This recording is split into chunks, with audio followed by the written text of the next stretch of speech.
भाड्याचं घर सोडताना टाळ लावताना तुमच्या डोळ्यात पाणी येतं आणि आमच्या 11 पिढ्याच्या मातीत घालवल्या त्या आम्ही आनंदाने तुमच्या स्वाधीन करायचं.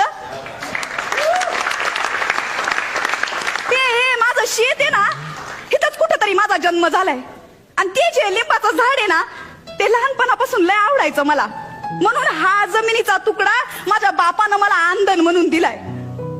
मेल्यावर पण आपल्या मातीशी नाळ सांगणारी आपली संस्कृती आहे.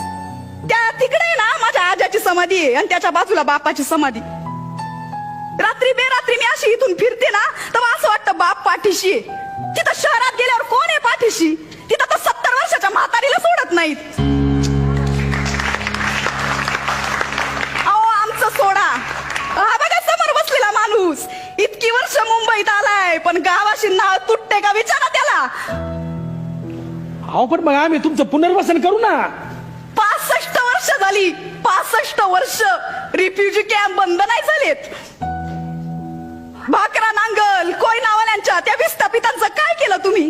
नाही मला माहितीये, आम्ही किती बी नाही म्हणलं ना तरी जबरदस्तीनं तुम्ही आमच्या जमिनी घेणार.